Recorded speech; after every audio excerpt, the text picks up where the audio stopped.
se arrepender dos seus caminhos maus.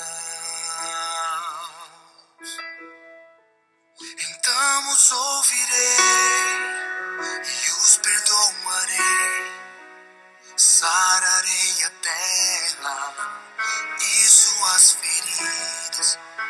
Eu me levantarei para os defender.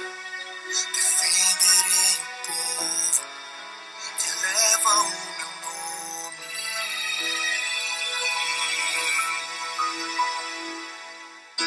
Se buscares a minha face ao invés das minhas mãos,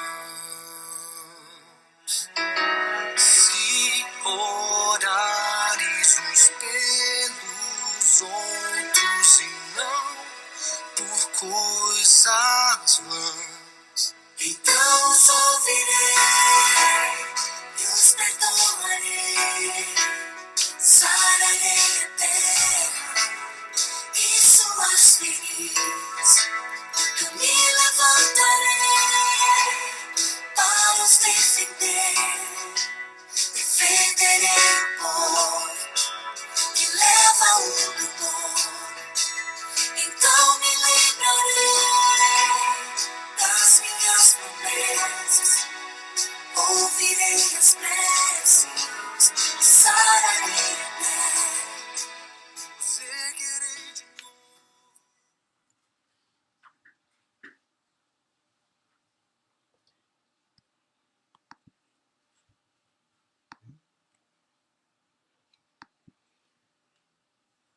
Meus queridos irmãos e irmãs, e a todos aqueles que estão tendo a oportunidade de estar presente, ouvindo esta transmissão, nós queremos nesse instante convidá-los a abrir a palavra do Senhor aqui na segundo livro das Crônicas, no capítulo 7. Nós vamos fazer a leitura deste versículo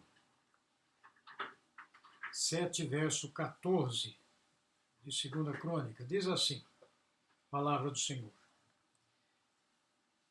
se o meu povo, que se chama pelo meu nome, se humilhar e orar, e me buscar, e se converter dos seus maus caminhos, então eu ouvirei dos céus, perdoarei os seus pecados e sararei a sua terra. Vamos orar. Querido Deus e Pai, mais uma vez estamos diante da Tua palavra bendita, na qual lemos e na qual vamos fazer a meditação nesta hora. E quero, em nome do Senhor Jesus, clamar as Tuas misericórdias, a unção e iluminação do Teu Santo Espírito, para que possamos compreender a Tua palavra. E a todos aqueles, Pai, que estão em todos os lugares, tendo a oportunidade de ouvir a Tua palavra, nesta hora, que o Senhor esteja iluminando também, abrindo o entendimento, para que todos nós possamos ter as nossas vidas edificadas pela Tua palavra e para que o Seu nome seja glorificado. Em nome de Jesus, usa, Deus, a instrumentalidade do Teu servo, segundo tens já proposto aos nossos corações. Diante de tempos tão difíceis, tempos, ó Deus, de crises, de calamidades, onde, ó Deus querido, o medo e a insegurança ainda prevalecem. Esteja nos orientando, Senhor, nesta hora, falando segundo o Teu querer, daquilo que o Senhor sabe que nós precisamos para termos fortalecimento da nossa fé. Ó Deus, na direção do Teu Espírito, nós oramos em nome de Jesus. Amém e amém. Meus queridos irmãos, a palavra do Senhor, na qual lemos só um versículo, mas eu creio que todos vocês conhecem muito bem o contexto em que está ligado este versículo. Versículo esse que tem sido falado muitas vezes, repetidamente, E nos últimos dias ainda com muito mais intensidade, por conta de todos esses problemas, as dificuldades, enfim. Mas a realidade é que este texto ele foi revelado, escrito, registrado ali e tirado da oração que foi feita por Salomão, que está no capítulo 6, o capítulo anterior, que é um contexto muito próximo. E se os irmãos depois terão a oportunidade de dar uma lida, uma conferida, vocês vão perceber que é ali que Salomão está clamando a Deus, pelo povo, porque este contexto está falando da inauguração do templo, é o templo de Jerusalém, onde foi ali construído e agora vai ser consagrado a Deus. Ele está fazendo uma oração longa, pedindo a Deus que perdoe de fato os pecados, que tenha misericórdia do povo, porque ele entende que o povo esteve de fato afastado. Por muitas vezes o povo deixou Deus de lado, se acomodou em certas circunstâncias e onde então a mão de Deus pesou sobre este povo. E Deus agora então manifesta através de Salomão a inauguração desse templo. E é ali que ele vai expressar essas mesmas palavras, com alguns adicionais que ele coloca aqui no capítulo de número 7, mostrando e clamando a Deus a necessidade. O Senhor então manda ele dizer ao povo que ele, Deus, tem o controle de tudo, ele é soberano, ele é Senhor. E todas as vezes que o seu povo busca, o seu povo é abençoado. Mas quando o seu povo vira as costas, se acomoda e se envolve com outras circunstâncias, então este povo ele é castigado, ele é punido mesmo, porque Deus é santo, soberano, ele exige obediência e submissão, principalmente a este povo que ele elegeu antes da fundação do mundo e escolheu para servi-lo, para adorá-lo, independente das circunstâncias, independente de qualquer situação. E é por isso que ele diz que ele é Senhor de todas as coisas e se ele deixar de derramar chuva na terra, de fazer com que a terra produza, se ele pode fazer isso a qualquer momento, ele pode estar tirando do povo ou impedindo o povo de receber as bênçãos, de se deleitar nela ou de desfrutar dela, quando se há de fato um acomodo. Por isso que ele diz a Salomão que se este povo, que se chama pelo meu nome, ele diz que são meus servos e meus filhos, mas eu conheço o coração deles. Então, se esse povo se arrepender, se esse povo se humilhar, se esse povo me buscar de verdade, então eu vou perdoá-lo. Então eu vou sarar a terra, sarar o coração do homem e sarar a terra onde este homem está inserido. Por isso, meus queridos, hoje eu quero falar aos irmãos sobre o tempo de buscar o Senhor. E também esse tempo é um tempo de chamar para um despertamento. Aqui no Salmo número 27, verso 8, nós lemos que o Senhor nos diz que ao meu coração ocorre, diz o salmista Davi, buscarei a minha presença, buscarei, pois, Senhor, a tua presença. No Salmo 27, verso número 8. Então, meus irmãos, nós sabemos que o simples fato das pessoas se dirigirem até a igreja, até o templo da casa de Deus, para buscar a Deus, já demonstra o desejo de querer conhecer a Deus, de querer saber mais de Deus. E é claro que nós sabemos que Deus conhece os corações, Ele prova os corações, e Ele sabe verdadeiramente a nossa real motivação. Por que que eu vou ao templo? Por que que qual o propósito de eu estar indo à igreja? Nós vivemos agora esses momentos em que nós estamos afastados da igreja e nós estamos sentindo falta de estar juntos, prestando culto a Deus na igreja, cantando louvores ao Senhor, orando junto com os irmãos, nos relacionando. Nós nos reportamos por breve tempo que estamos passando, já estamos sofrendo, imaginando o povo de Judá quando foi para o cativeiro babilônico, e que estiveram ali durante 70 anos, né, e nos primeiros anos, décadas até, como foi sofrido para esse povo ficar longe da casa de Deus. E Deus permite que essas coisas aconteçam, né, e Ele está no controle de tudo, isso tudo está dentro dos propósitos, dentro dos decretos dEle. Mas Ele permite que todos nós passemos por isso e também recebamos essas aflições, essas tribulações, exatamente para que nós possamos valorizar, de fato, né, é importante ir à igreja ou não é importante ir à igreja? É importante orar ou não é importante orar? É importante ler a palavra de Deus ou não é importante ler a palavra de Deus? Qual é, né, a avaliação que nós fazemos agora diante de uma situação dessa em que estamos impedidos de estar lá, né, por conta desta pandemia, deste vírus que está aí amedrontando as pessoas? Mas é por isso que Deus tem nos falado, né, que todos aqueles que vão ao templo, que vão à igreja, né, às vezes até nesses momentos em que nós estamos passando por essas tribulações, nós nos lembramos com o coração apertado e pedindo a Deus que toca no coração dessas pessoas que às vezes estão com todas as facilidades, com toda a oportunidade, com toda a liberdade de ir à igreja, de ler a Bíblia, de ouvir a palavra, e eles mesmos deixam de fazer isso por algum motivo. E talvez nesse momento essas pessoas, eu espero em Deus que sintam esta falta, esse desejo, essa necessidade de comunhão junto com Deus e com os irmãos na igreja. Espero que Deus dê o mesmo sentimento que eu estou sentindo, a saudade, a falta de estar lá com os irmãos, de estar abraçando, de estar tendo esta comunhão maravilhosa. O propósito de ir à igreja, meus irmãos, como é importante isto.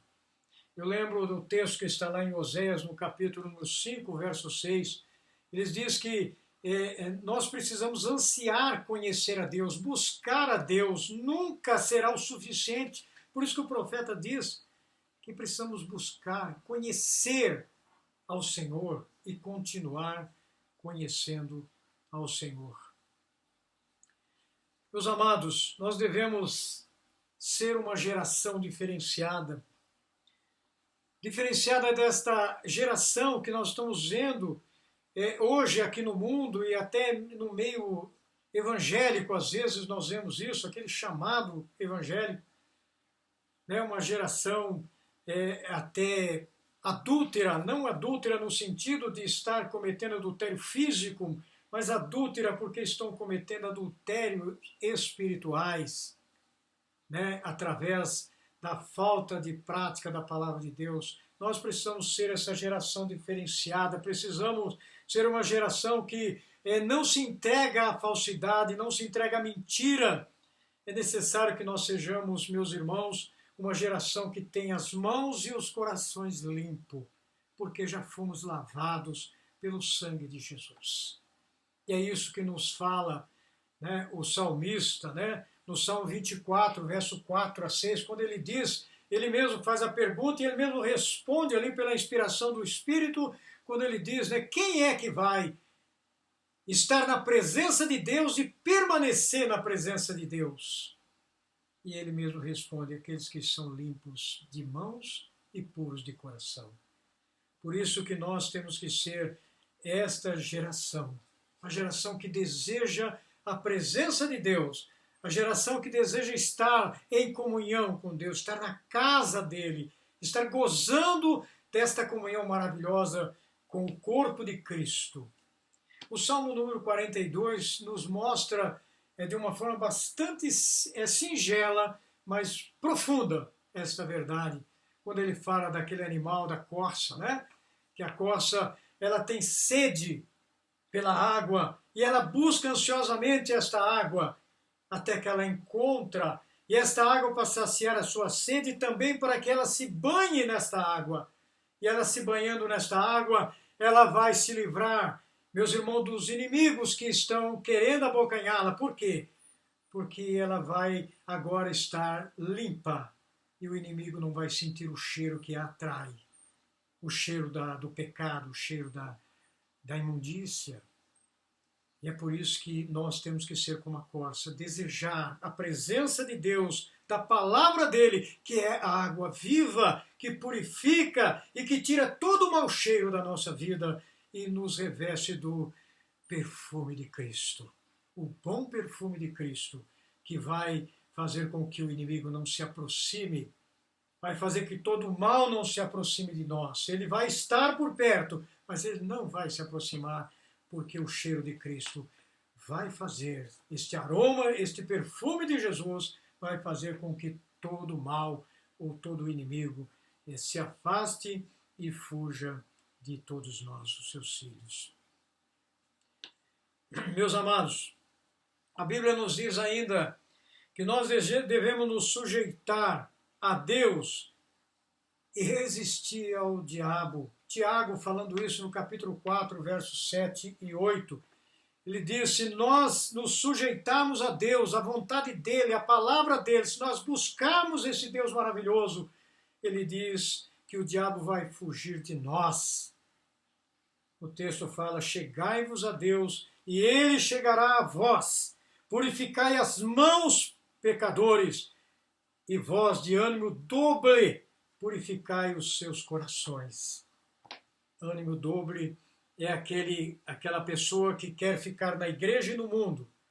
É aquele que quer ter um pezinho dentro da igreja e um pezinho no mundo. Quer fazer a vontade de Deus, mas quer fazer a sua vontade primeiro.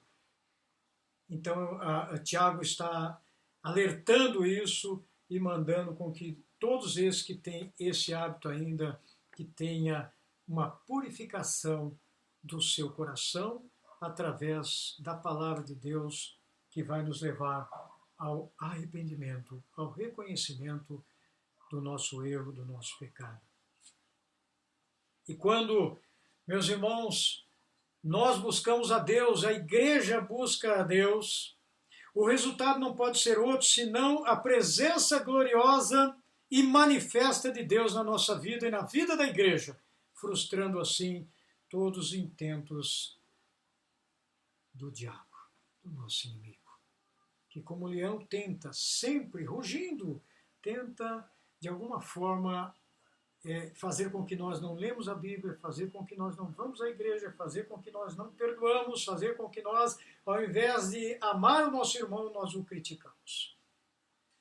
Quando Salomão edificava o templo, nós mencionamos na nossa introdução, nós vimos o texto lá, no capítulo 6 de 2 Crônica, vai nos dizer que quando ele consagrou aquele altar, aquele holocausto ao Senhor, e consagrou aquele templo ao Senhor, desceu do céu fogo.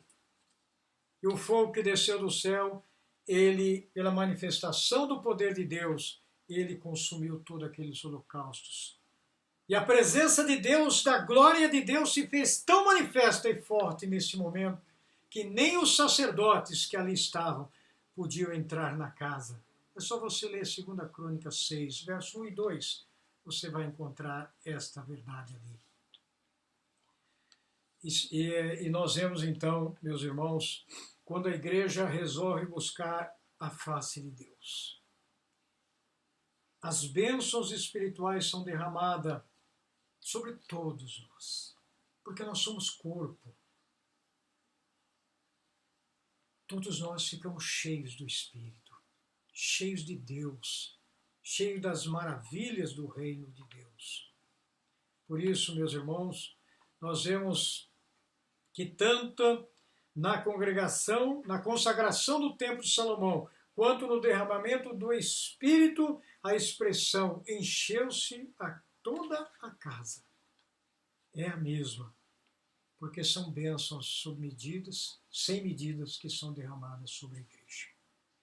Quando nós oramos, quando nós consagramos, como Salomão fez, orou, consagrou a sua vida, consagrou a vida do povo, pediu a Deus que perdoasse o povo e que Deus derramasse através da sua presença, ele manifestasse a sua glória. E é isso que Deus fez naquele lugar onde ele reservou para reinar, para habitar. E ele disse, todas as vezes que você orar deste lugar, eu estarei presente aqui, eu ouvirei e eu vou responder. Meus irmãos, você sabe quem é o templo hoje? Hoje somos nós o templo. Quando nós oramos, o Senhor está presente ali, porque esta casa que Ele fez foi para que Ele habitasse, foi para que Ele reinasse, foi para que a glória dEle enchesse este lugar. E quando nós nos reunimos no templo, na casa de oração, ali, meus irmãos, quando nós oramos e clamamos, a glória de Deus desce sobre nós. Ela se manifesta em grande poder, fazendo com que nós sejamos fortalecidos. Mas é preciso que tenhamos mãos limpas e corações purificados, para que a presença de Deus se faça na nossa vida. Por isso, amados, da mesma forma que nós possamos então buscar a face de Deus, para que a sua visitação seja algo visível, como diz o profeta Oséias, mais uma vez agora no capítulo 10, verso 12, quando ele diz, é tempo de buscar a Deus, até que venha e chova a justiça sobre vós. Que coisa maravilhosa, é tempo de buscar a Deus, para que a justiça de Deus seja derramada sobre os nossos corações, sobre as nossas vidas. Por isso, meus amados irmãos, essas palavras que estão registradas e que nós lemos aqui em 2 Crônicas 7:14, eu gostaria de estar vendo com os irmãos sobre esse texto, sobre quatro manifestações ou condições que manifestam. 4 condições que manifestam, meus amados irmãos, o estar na presença de Deus. A primeira delas que eu gostaria de ver primeira condição, é a humilhação. Todas essas 4 estão na sequência aqui dentro do texto que nós lemos. A humilhação, meus amados irmãos, esta palavra que está ligada também à humildade, né? Por isso que Jesus foi humilhado, ele tinha a humildade de estar aqui diante, né, de tudo aquilo que ele haveria de enfrentar. Ele abriu mão da glória dele para que ele fosse humilhado, e diante da humildade dele ele reconheceu que ele era a única solução para resgatar o pecador e levá-lo até o Pai Celeste. Por isso, irmãos, a humildade está ligada então a esta humilhação. E ela significa estar em submissão. É viver em estado de rendição a Deus. Humilhar-se significa isso. É você submeter, é você reconhecer a sua pequenez. E é você estar em estado de rendição. Eu me rendo diante de Deus. Por isso que no Velho Testamento nós vemos tanto a palavra que ele se arrependeu, se humilhou, né, na cinza e no pó. Quer dizer, ele pôs o rosto em terra, ele derramou sobre ele o pó, porque ele é pó, reconhecendo a soberania de Deus. Meus queridos, quando nós nos humilhamos, nós estamos dizendo literalmente a Deus, Senhor, o Senhor está no controle da minha vida. Quando nós nos humilhamos, nós dizemos a Deus, Senhor, molde a nossa vida segundo a sua vontade. A humilhação, meus irmãos, nos conduz a um coração quebrantado, a um coração cheio de contrição diante da presença de Deus. Olha o que diz Tiago ainda no capítulo 4, verso 9 e 10. Ele diz assim, afligi-vos, lamentai e chorai, converta-se o vosso riso em planto e a vossa alegria em tristeza. Humilhai-vos na presença do nosso Senhor, e Ele vos exaltará. Meus queridos irmãos, hoje foi o dia em que nós recebemos uma conclamação do nosso presidente, do nosso país, da nossa nação, conclamando o povo brasileiro a fazer jejum, a orar. Hoje foi o dia em que nós também, como povo brasileiro, mas sobretudo como servos de Deus, como igreja do Senhor, nós curvamos os nossos joelhos.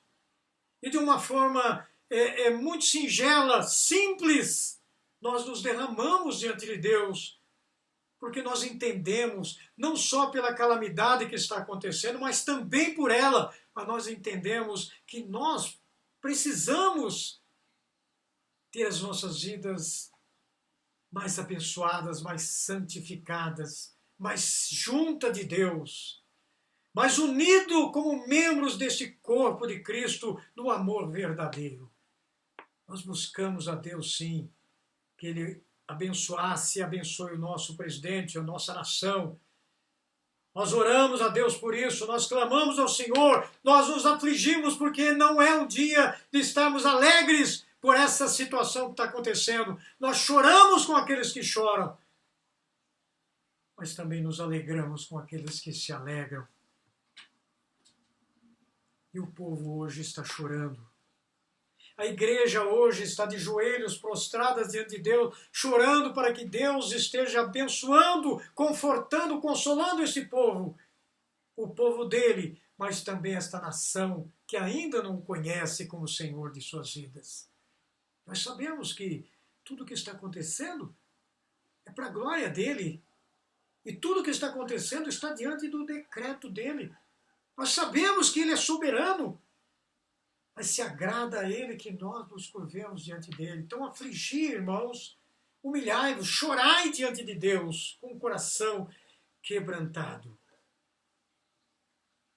Em algumas versões nós vemos esse texto de Tiago, que nós lemos, dizer que nós sentimos as nossas misérias, ou seja, sentir a tristeza e quebrantar-se e chorar diante de Deus. É isso, meus irmãos, que implica uma confissão de pecados, que gera um arrependimento genuíno e que também gera a mudança da nossa conduta. A palavra de Deus nos diz ainda: sacrifícios agradáveis a Deus são o espírito quebrantado e o coração compungido e contrito. Não desprezarás, ó Deus. Salmo 51, verso 17.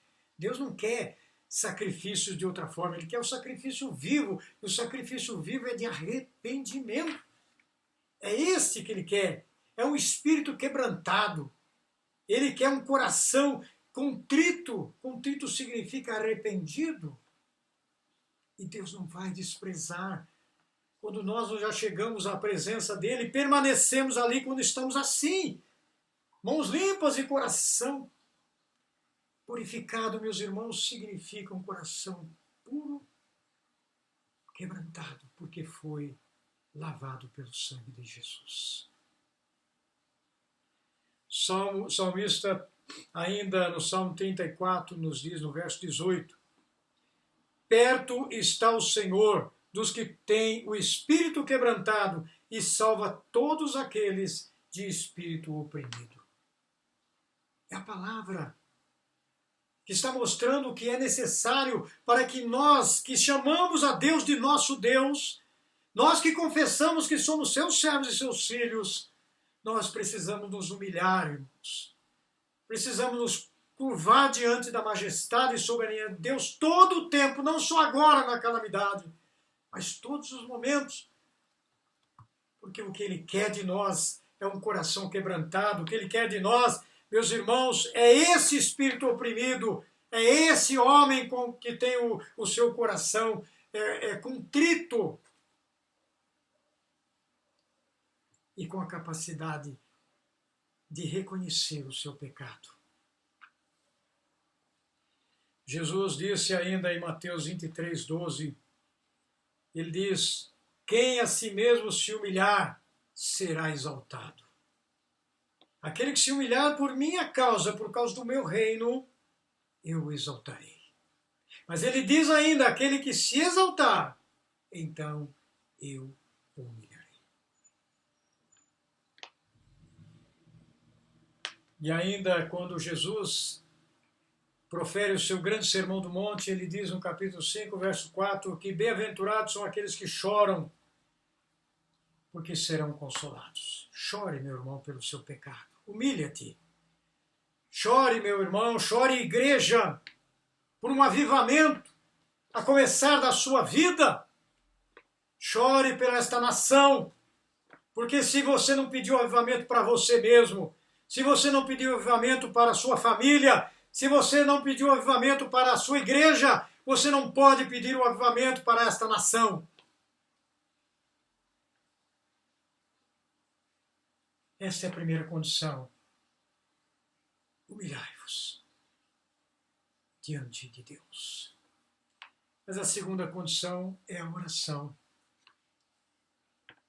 O texto que lemos fala: esse povo precisa se humilhar e orar. Algo está na sequência. Quando eu me humilho, eu oro imediatamente.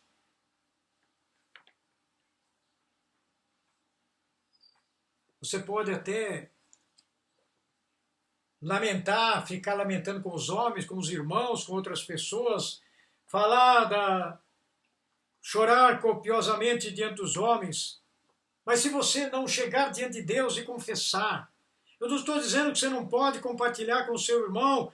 Você deve compartilhar com o seu pastor, você deve compartilhar, mas você precisa se colocar diante de Deus primeiro. Você precisa dizer a Deus aquilo que está passando na sua vida. Tem pessoas que às vezes escondem de Deus coisas erradas que fizeram. Mas Deus está vendo tudo. Ele conhece as profundezas do nosso coração. Não há uma só gavetinha dentro da nossa alma que Deus não tenha o contato. Ele sabe de tudo. Então, meus irmãos, nós precisamos colocar diante de Deus, em oração, todas as coisas. Então reconheça, como Salomão está dizendo, né? E Deus falou a Salomão: olha, Salomão, tudo bem, você está orando, eu estou ouvindo sua oração.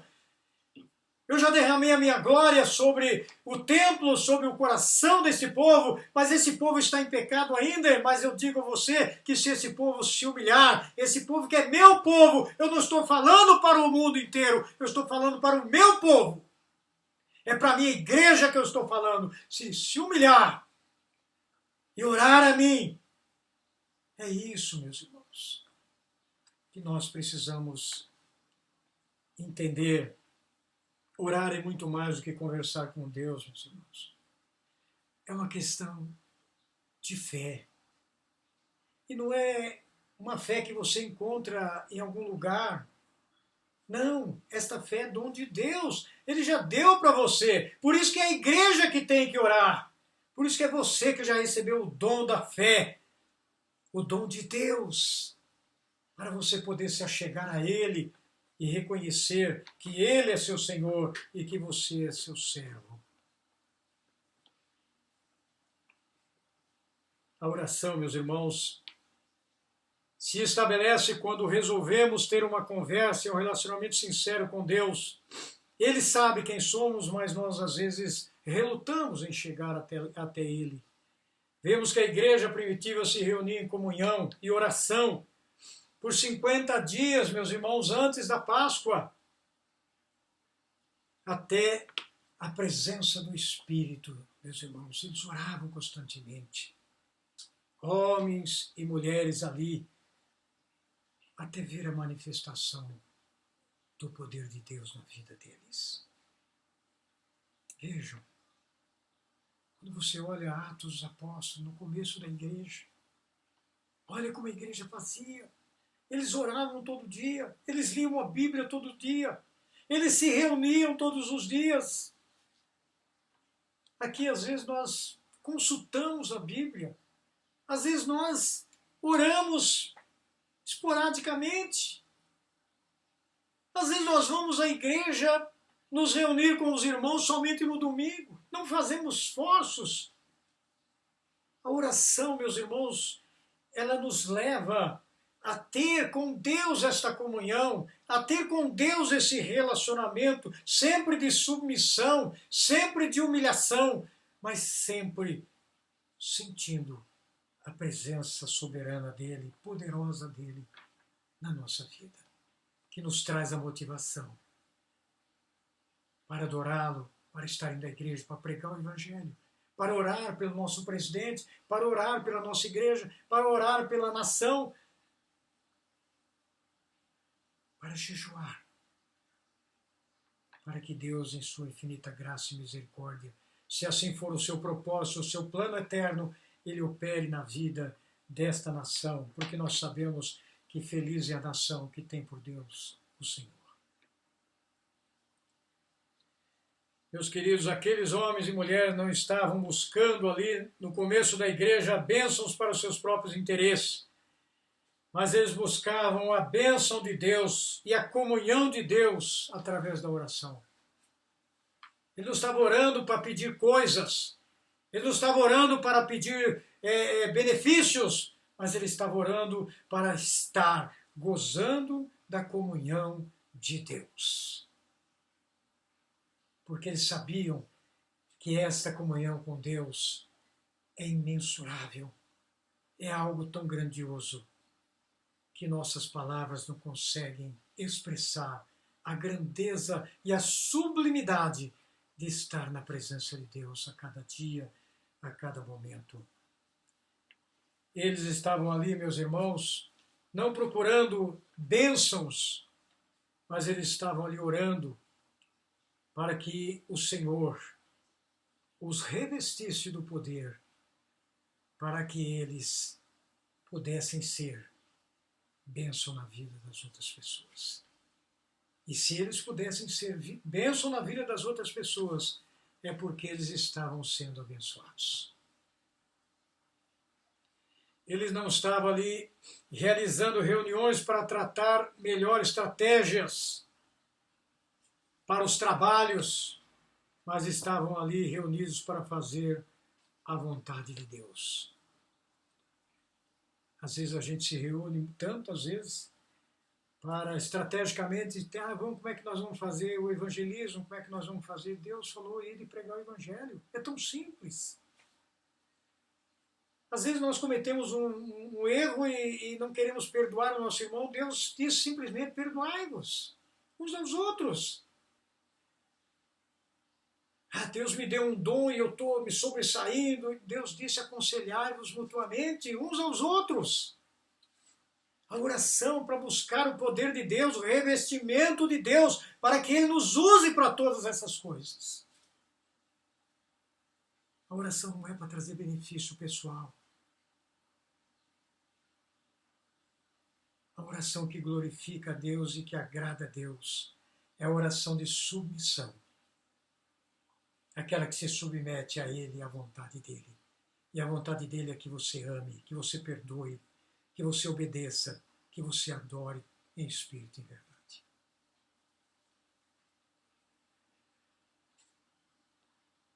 Nós vemos, meus amados irmãos, que a humilhação é importante. E através da humilhação nós também recebemos a capacitação de falar com Deus pela oração. Mas nós temos uma terceira condição. Esta nós já mencionamos de alguma forma nas entrelinhas, mas esta é buscar a face de Deus. Buscar a face de Deus significa buscar a presença dEle. Aqui fala, meus irmãos, nós temos, através da palavra de Deus, tantos e tantos exemplos do que isto significa para nós.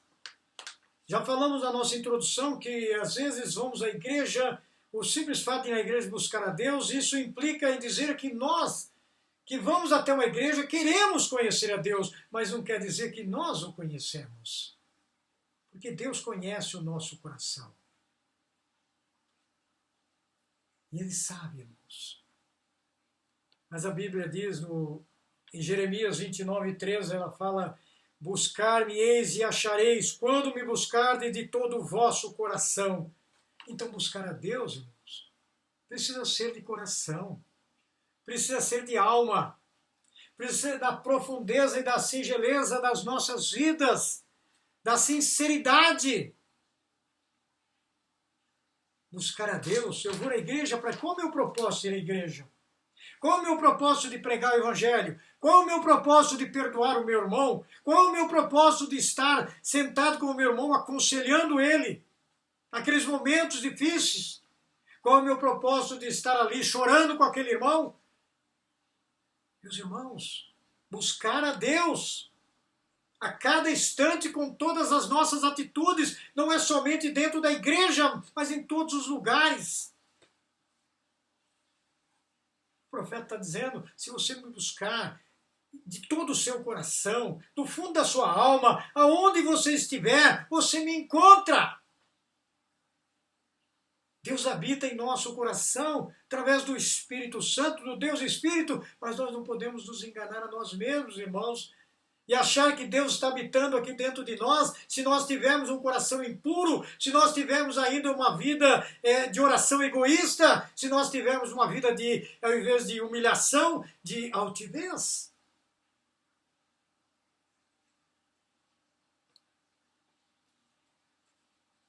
Quando nós buscamos, nós encontramos, meus irmãos, e vemos a manifestação da sua presença, como lemos em Gênesis, lembra 32, verso 30, quando Jacó esteve ali, ele disse, olha só como,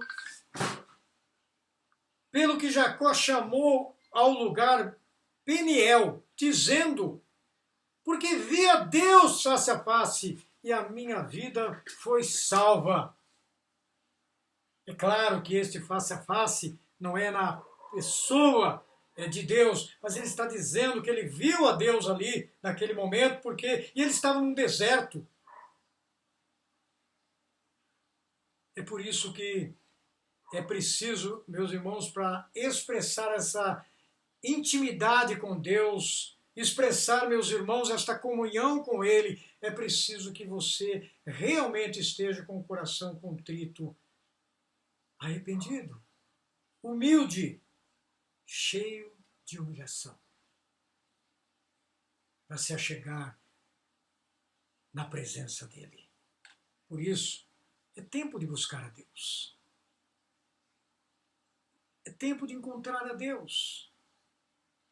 Isaías fala isto lá no capítulo 55 do seu livro, quando ele diz que nós devemos buscar a Deus enquanto nós podemos achá-lo.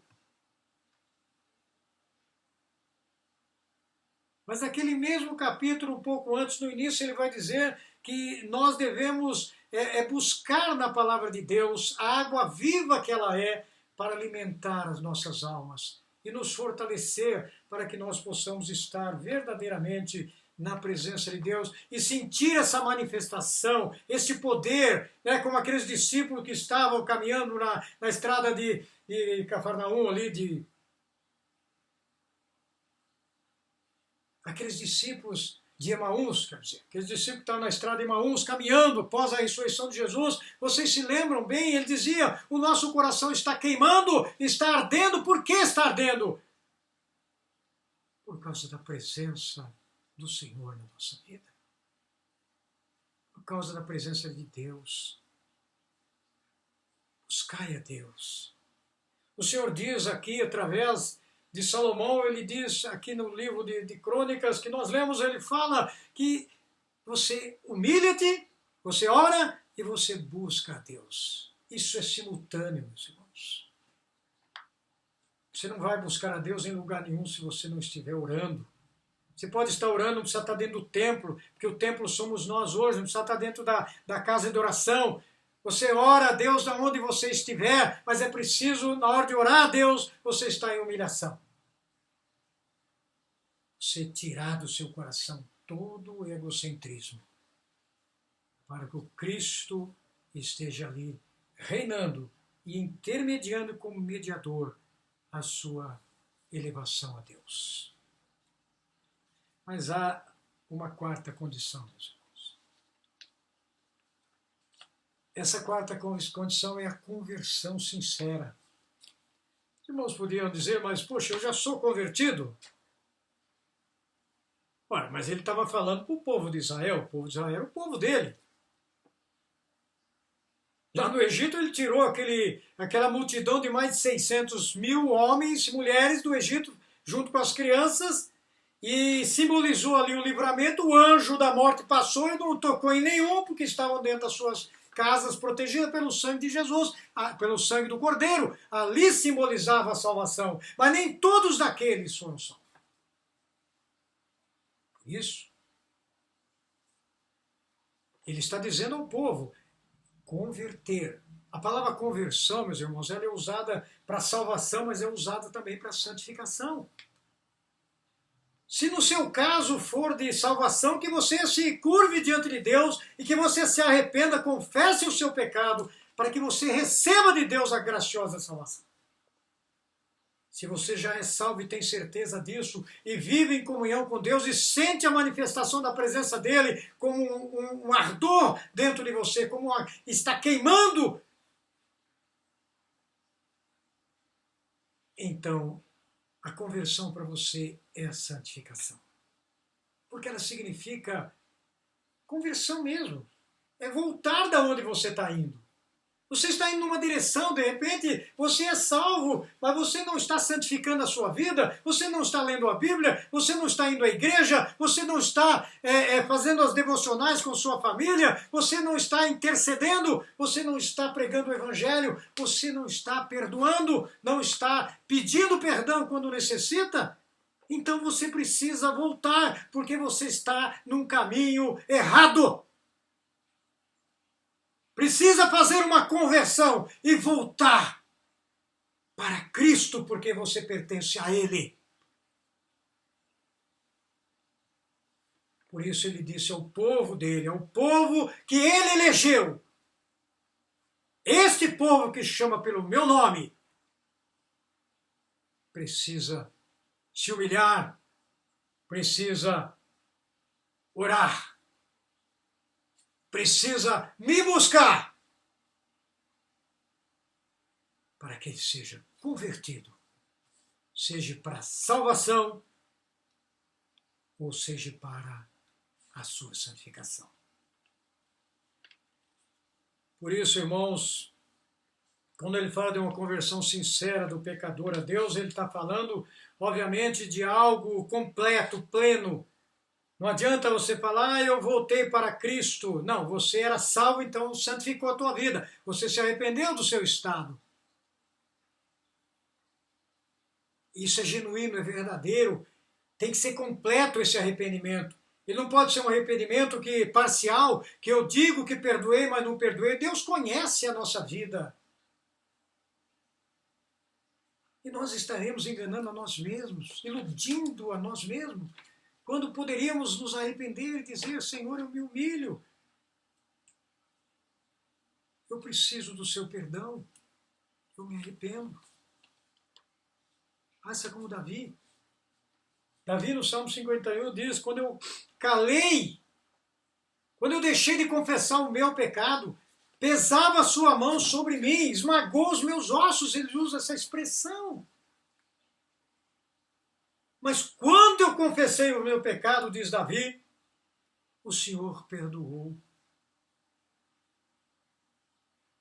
Talvez, pode ser que muitos de nós, irmãos, estejamos vivendo esses tempos difíceis, estamos canalizando a Deus, ó Deus, cura, Senhor, Senhor, tira essa epidemia, Senhor, mata esses vírus, Senhor, não deixe esse mal vir à tenda. Sim, Deus está no controle e Ele quer que você ore também, mas talvez, meus irmãos, o foco da sua oração deve ser outro. Talvez onde você estiver, você precisa orar a Deus por sua vida. Você precisa clamar a Deus para que Ele tenha misericórdia da sua vida espiritual, porque o mal maior não está no nosso físico. como uma doença, por exemplo, mas está na nossa alma, que pode adoecer o nosso corpo e que pode nos dar muito sofrimento.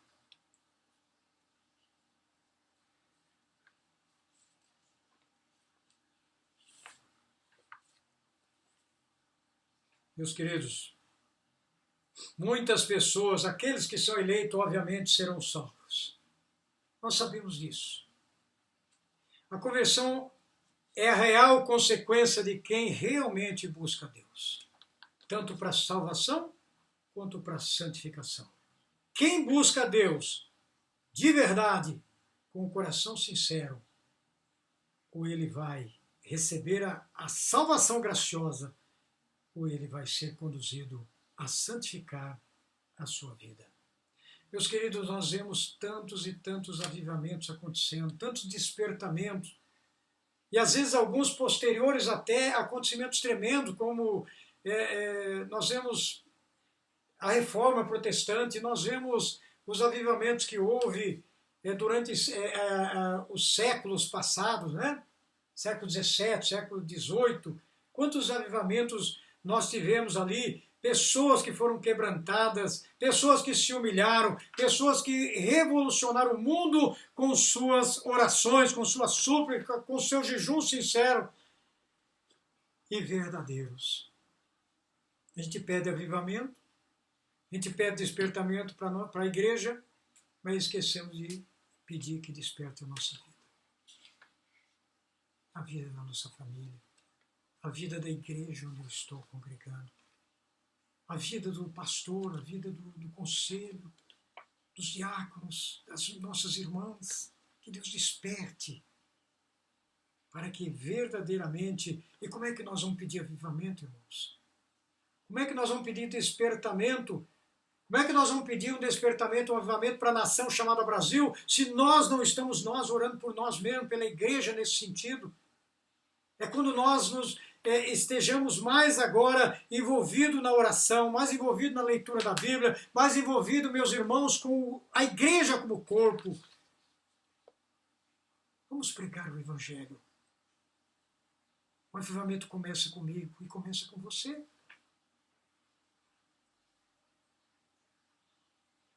A conversão, tanto na volta para a salvação, que é um ato único, como a conversão para a santificação, essa sim pode acontecer várias vezes, vai acontecer, porque nós somos pecadores. Nós muitas vezes olhamos para o lado e perdemos o foco e precisamos voltar para Cristo. E é isso que, meus irmãos, precisamos ter dentro do nosso coração. Né? Olha Neemias, a sua oração. Olha Esdras, a sua oração. Olha que esses homens de Deus, usados por ele, naqueles momentos, são avivamentos aí que estão registrados na palavra de Deus, lá em Neemias capítulo 8. Olha o grande avivamento ali, onde o povo foi despertado a trabalhar com Neemias, a ajudar na edificação do templo, dos muros, a estarem se envolvendo agora com Deus, a buscar a Deus. Que verdade.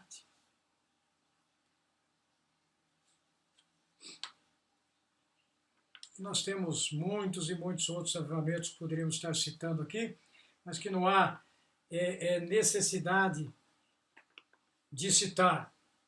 Mas toda a busca por Deus traz, meus irmãos, quando nós buscamos a Deus, nós temos na nossa vida o despertamento. Quando nós oramos, quando nós nos humilhamos, nós temos despertamento na nossa vida. E quando nós fazemos isso pela igreja, a igreja vai ser despertada.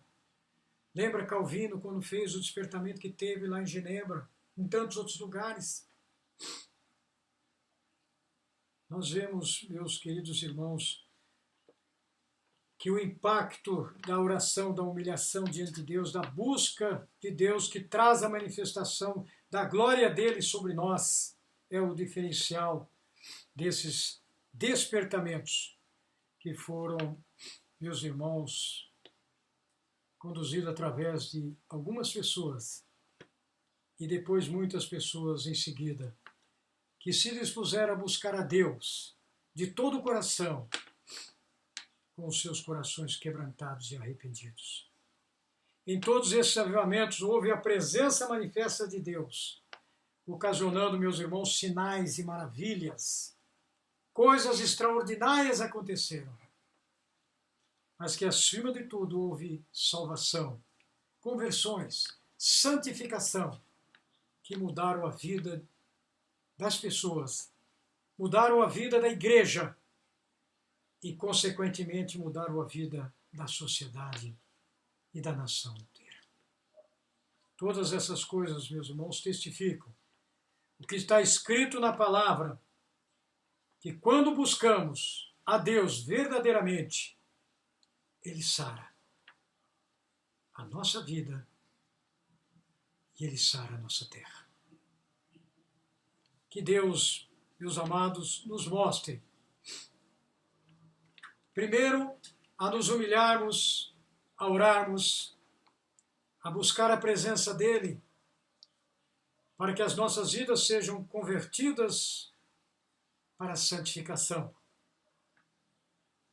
para que nós possamos orar para a nossa nação, pelo nosso Brasil, colocar diante de Deus, mas isso só pode ser com humilhação, para que um avivamento aconteça na nossa pátria, para que nós possamos cantar aquele hino que nós temos no nosso Sinai, que é uma oração pelo presidente e pelos nossos governantes, e possamos dizer futuramente, depois que você estiver fortalecido, avivado, despertado, depois que a igreja estiver despertada, para que ela inflame e influencie a sociedade onde vivemos. E então poderemos dizer, lá no futuro, para a glória de Deus, feliz é a nação que tem por Deus o Senhor. Que Deus abençoe a sua vida, a nossa vida, e de fato nos leve a ter compreendido esse texto, onde a glória de Deus só vai descer na sua vida se você se humilhar e orar e buscar a face de Deus. Que Deus aplique em nosso coração para a sua glória. Vamos orar nesse instante.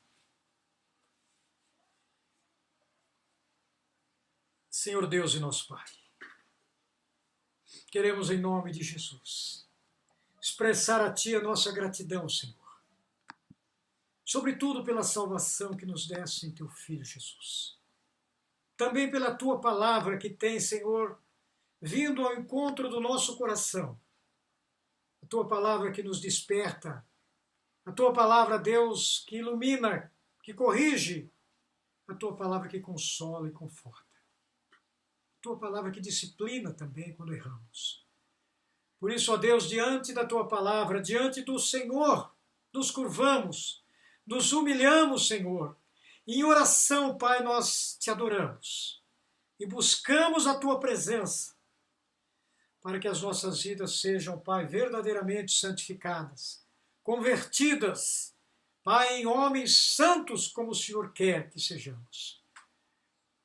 Ajuda-nos, Pai querido. Abençoa o Teu povo, em todos os lugares que estão, ó Pai, ouvindo a Tua palavra, que ouviram a Tua mensagem nesta tarde, bem como o meu coração. Transforma, Senhor. Desperta, aviva, para que tenhamos esta capacidade, que é dada de uma forma muito especial pelo Senhor, ao povo do Senhor, à Tua igreja, Senhor querido, para que a Tua glória, Senhor, seja manifesta na nossa vida a cada dia, para que o brilho da Tua luz seja, ó Deus, refletido com nossa conduta, para que, ó Senhor querido, o sal da terra venha, ó Deus, a estar salgando este mundo insonso. E venha trazer, Pai, a este mundo, a esta nação, Brasil, de uma forma especial, ó Senhor, o Teu poder, a Tua graça, a Tua justiça, a Tua misericórdia. Nós oramos, Pai, porque cremos na Tua promessa, porque sabemos que o Senhor ouve a nossa oração e o nosso clamor, e o Senhor recebe, Pai, no Teu trono de glória, o nosso jejum, Pai, como aroma suave, porque oferecemos pela fragrância e o nome de Jesus. É no nome dele que nós oramos e nós te agradecemos agora e sempre. Amém e amém. Se bem a benção. E agora, queridos irmãos e irmãs que estão espalhados em todos os lugares, que esta graça bendita, graça salvadora, graça do nosso amado Senhor e Salvador Jesus Cristo, o amor eterno e excelso, sublime, indescritível amor de Deus, o nosso Pai, e as consolações, a comunhão, o ensino e o poder, bem como a companhia, a direção, a unção do Santo Espírito de Deus esteja sobre vocês, meus irmãos. E sobre todos nós, o povo de Deus, que está espalhado em todos os lugares, até o dia glorioso do nosso Senhor e Salvador Jesus Cristo. Amém.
Ficou? Acabou?